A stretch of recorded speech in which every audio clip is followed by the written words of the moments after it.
Assalamualaikum warahmatullahi wabarakatuh.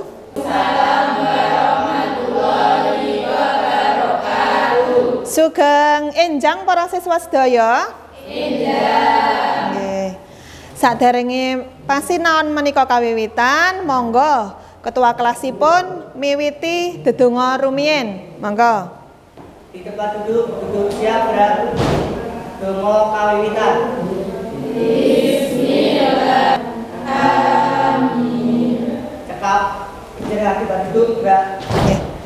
Matur nuwun Mas Ryono sampun mimpin dedonga. Nah, sakmenika kula lajengke absen rumiyin nggih. Mbak Amanda.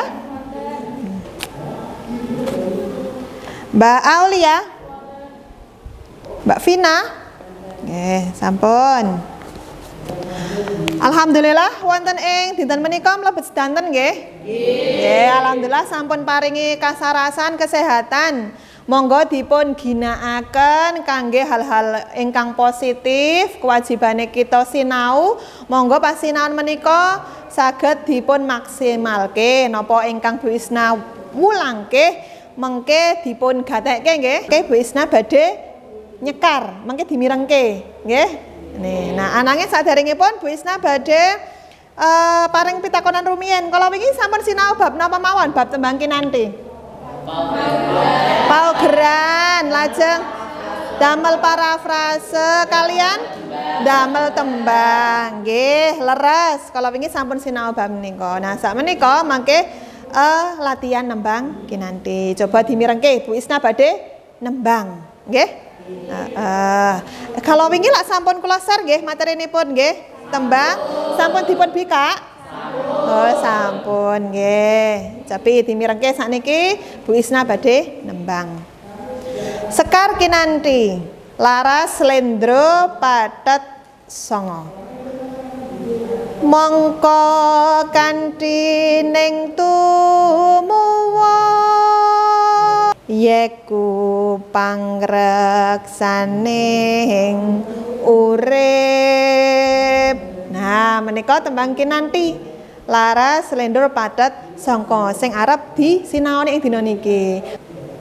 Tujuanipun pasinaon menika samangke para siswa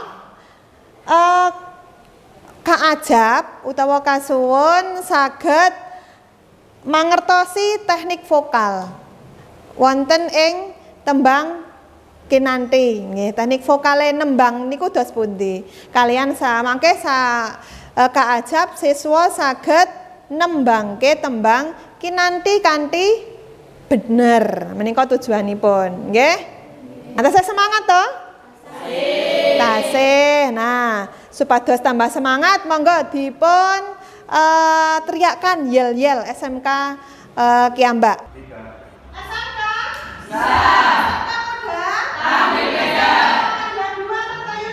Luar biasa. Nah, samenika Bu Isna lajengke nggih. Nah, saderengipun mangke Bu Isna marai nembang, tak takoni sik.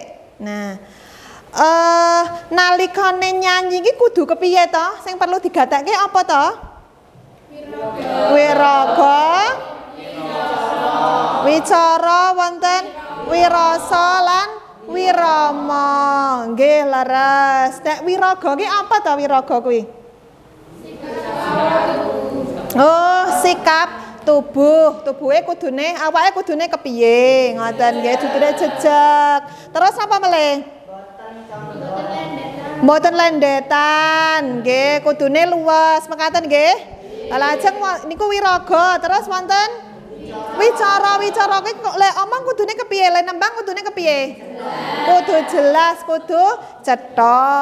Terus wirama kudu manut karo titilarase, kudu manut karo notasine. Terus terakhir napa?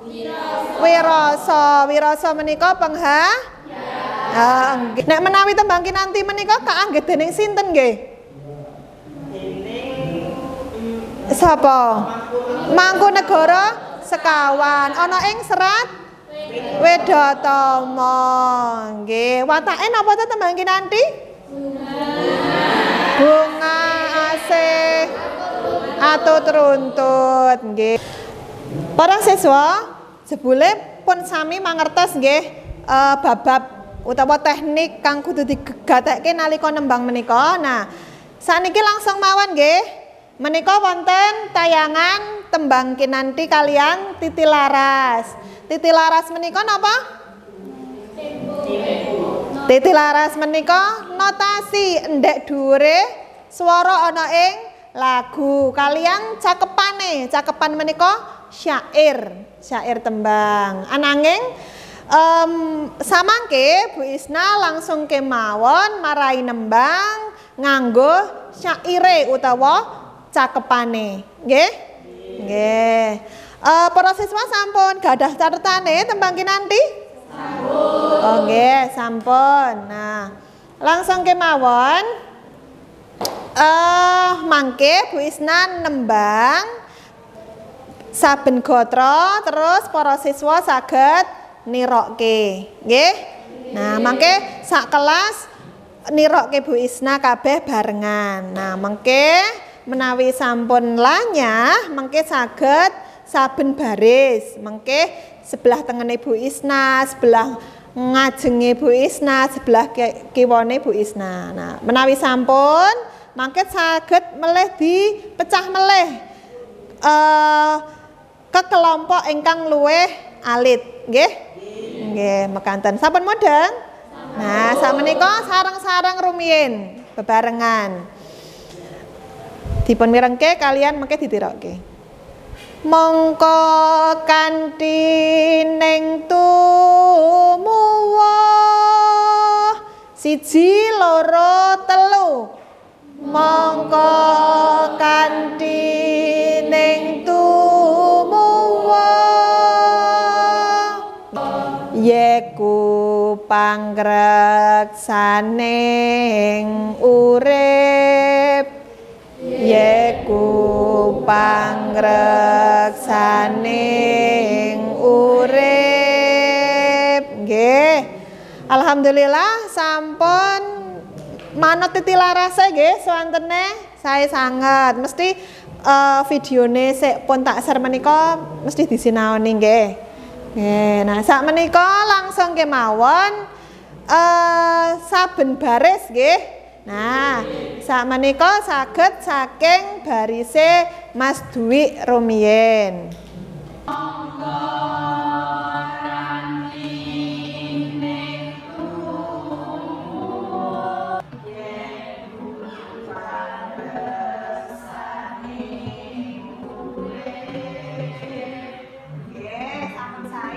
Saiki pun dipendhet saben baris saiki dipun silihke melih nggih saben kelompok. Nah, mangke kelompok Mas Suryono saged nembang kalian Mbak Vina, kalian Mbak Sinta, nggih?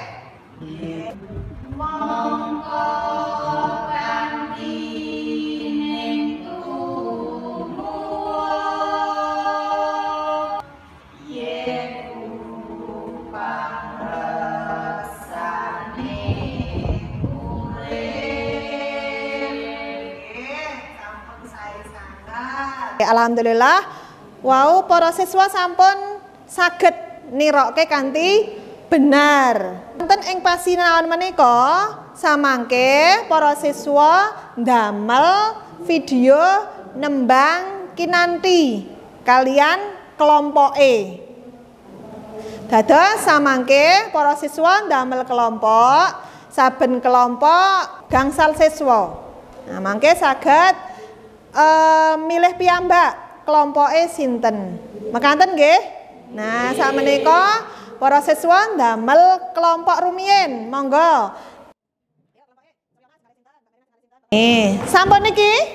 Oh, nggih. Berarti wonten kelompok setunggal, kalih, tiga, wonten 3 kelompok. Nah, sakmenika tak bagekke LKPD nggih.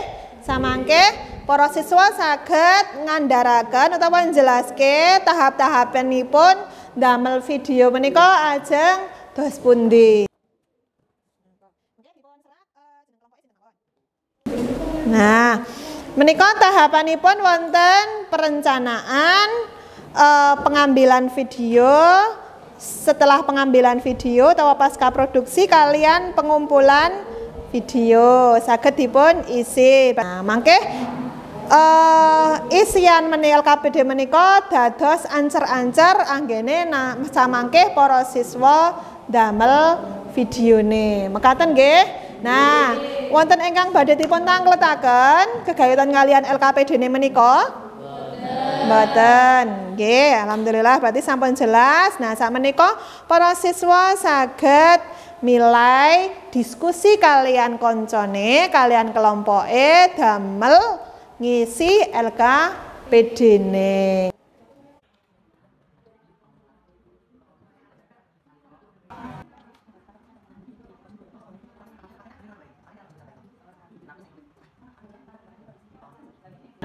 Nggih para siswa, sampun ngisi alur perencanaan damel video sampun dipun serat? Sampun. Nggih. Proyek damel video menika kalih dinten nggih. Dinten sakmenika dipun miwiti kalian benjang dinten Kemis tabuh sekawan kudu ngempalke. Nggih, kinten-kinten saged mboten?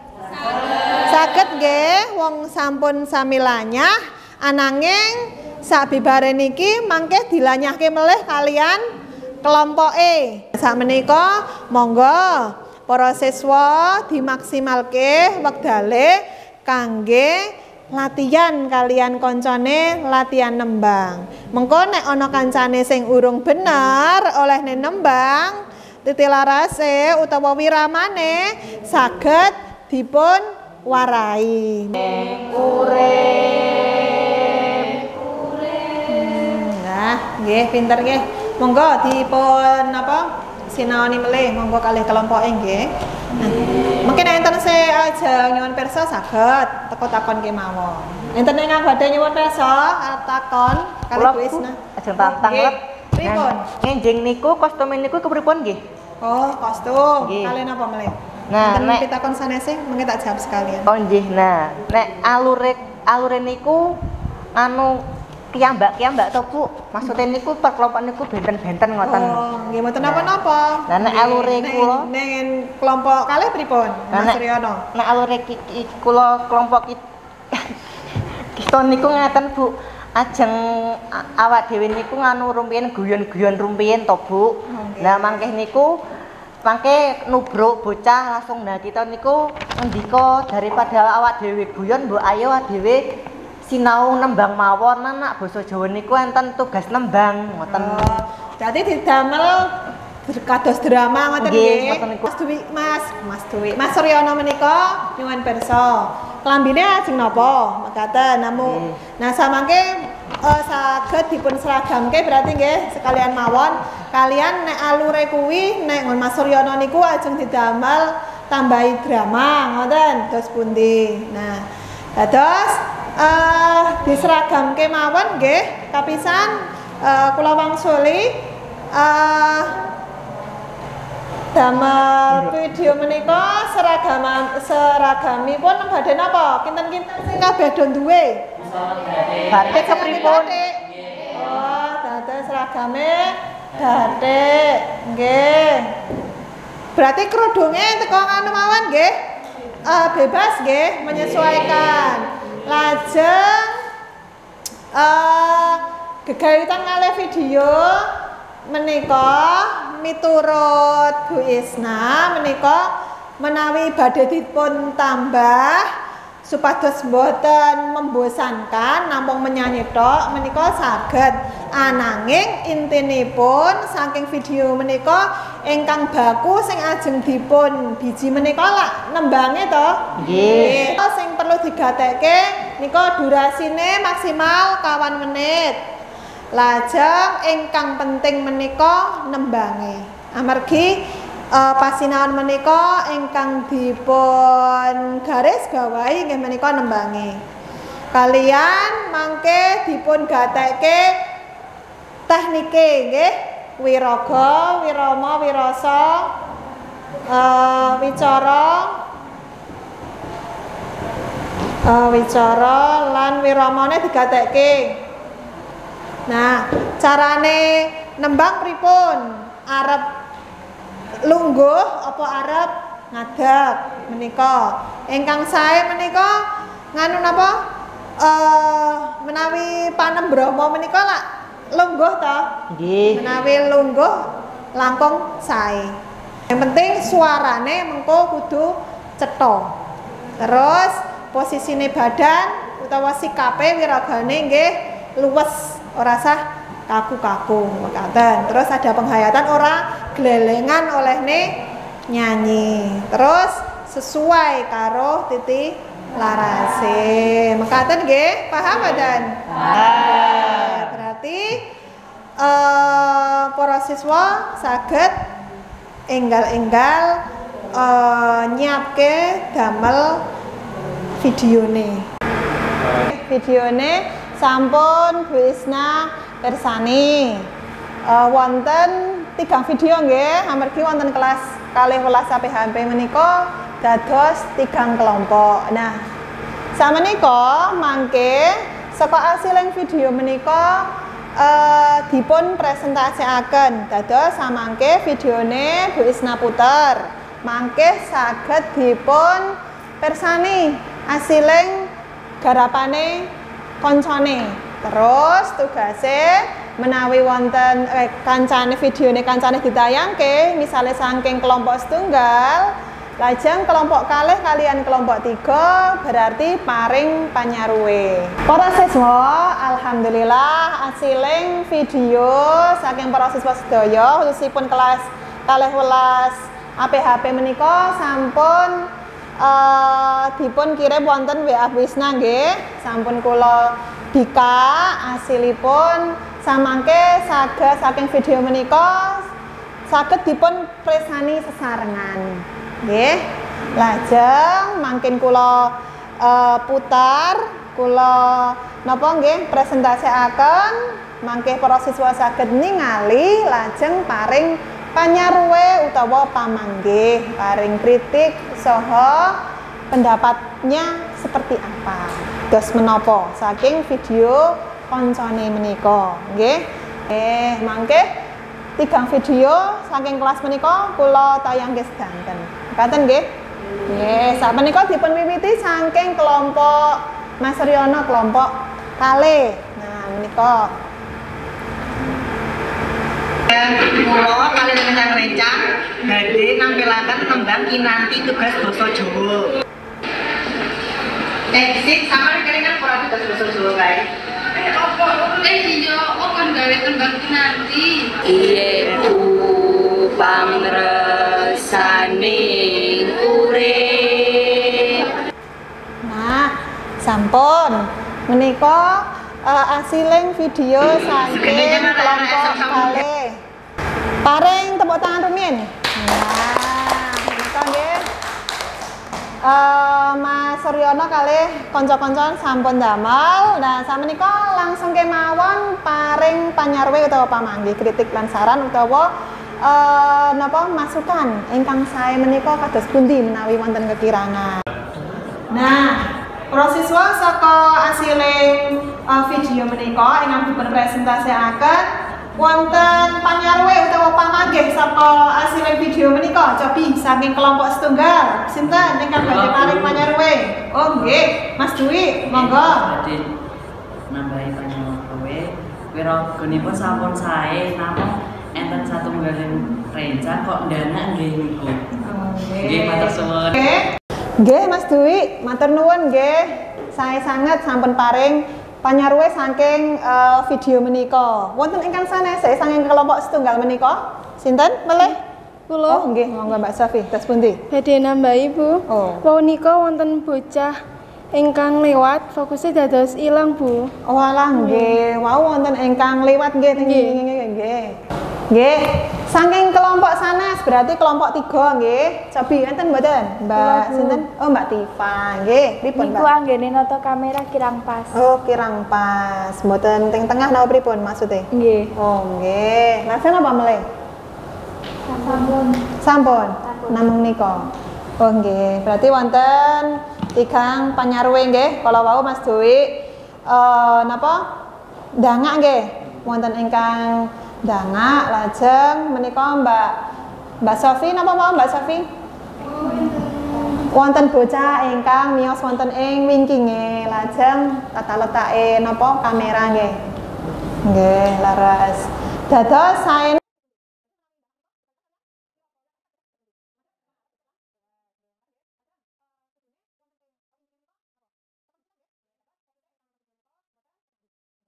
Samenika dipun lajengaken nggih wonten ing video nomor kalih menika saking kelompokipun Mbak Merin dan kawan-kawan nggih sak kanca-kanca.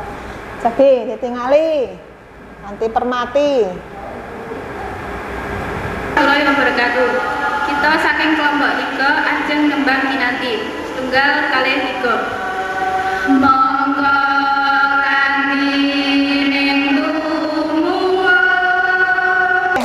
Menika saking kelompok 3. Berarti ingkang paring panyaruwe utawa pamanggih kelompok setunggal kalian kelompok kalih. Nah, kelompok kalih sinten ingkang badhe paring panyaruwe? Mbak sinten? Nggih, monggo. Saking video ini kelompok 3, kula kali sarecang badhe mangertosin panyaruwe nggih punika notasine terlalu cepat. Notasine kecepatan. Tempone wonten nggih. Kelompok sanese wonten mboten? Kula Bu, Oh nggih, monggo. kula badhe paring panyaruwe suarane kurang kompak lan wirasanipun kurang trep. Oh, suarane kurang kompak lan wirasane. Wirasa niku napa? Penghayatane kurang trep nggih. Berarti anggene nembang menika kedah pripun? Kedah alon-alon. Alon-alon kalian kudune wirasane kudune menghayati. Menawi kok dipun lajengaken wonten ing video nomor 3 saking kelompok pinten berarti setunggal nggih. Monggo kanthi minggu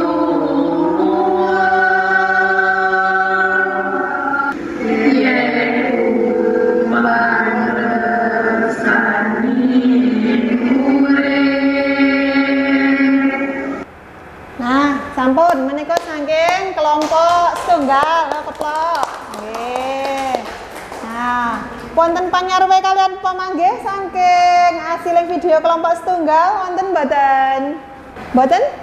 Oh, wonten. Monggo saking kelompok kalih sinten ingkang badhe paring panyaruwe? Nggih. Napa? Pengen murine enten suaranya. Oh. Nggih, wonten suarane wong liya sik nembang ngoten nggih. Kelompok ingkang sanes. Kula Bu, Oh nggih, monggo-monggo. kula badhe paring panyaruwe titilarase kirang pas kalian saene Dwi posisine enten ing tengah supados penak disawa. Oh nggih. Berarti saene dos pundi? Angga dipun paring masukan kali menawi mendhet video menika napa nggih? Kedah aman nggih supados ora ana swara-swara sing ganggu. Ngoten nggih, suarane ben mligi, suarane nembang. Lajeng gegandengan kalian titilaras berarti kedah nyinaoni nembang kinanti melih nggih. Dipun sinaoni melih saged saking video ingkang Bu Isnasar menika. Lajeng formasine berarti sadurunge njupuk gambar kuwi kudu dipas-paske, disawang sik kirane posisi sing paling trep niku kados menapa. Ngoten. Nggih, menika nggih. Nggih. Menawi wonten kelompok sanese ingkang paring panyaruwe nesu napa mboten? Mboten. Malah napa? Malah seneng nggih damel evaluasi.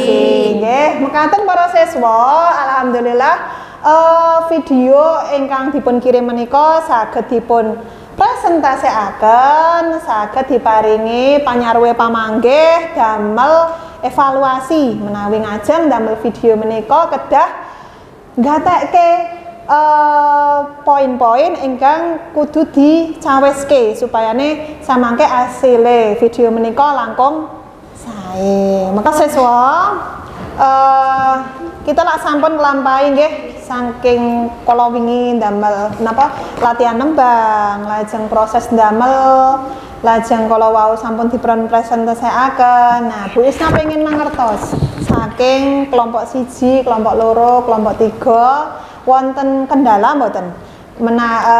Anggene ndamel video menika saking perencanaan dugi kalau wau lak sampun diparingi panyaruwe kalih kanca-kancane. Nah, nggih kula badhe mireng kendalane niku kenging napa to kok lajeng videonipun asile mekaten. Saking kelompok 3 rumiyin cobi.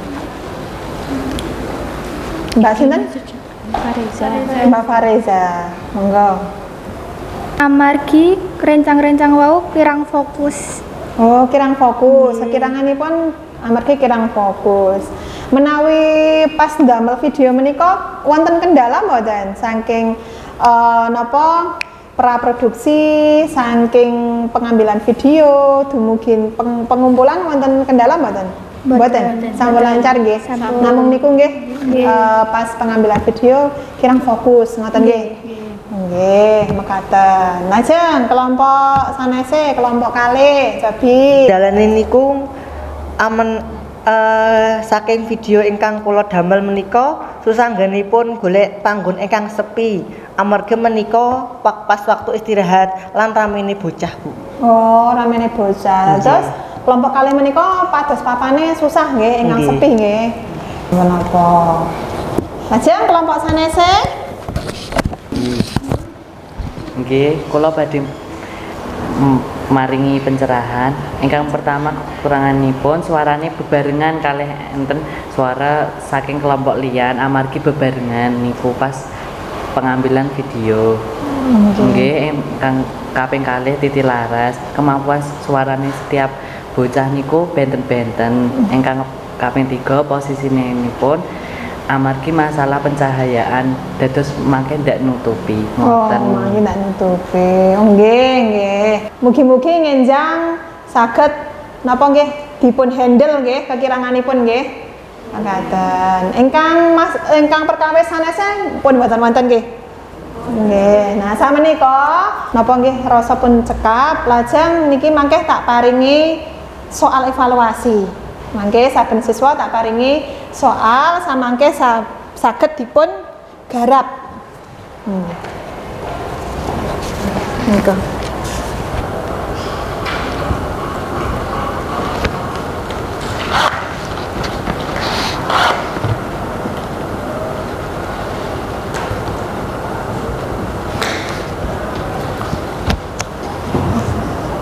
Kon garap.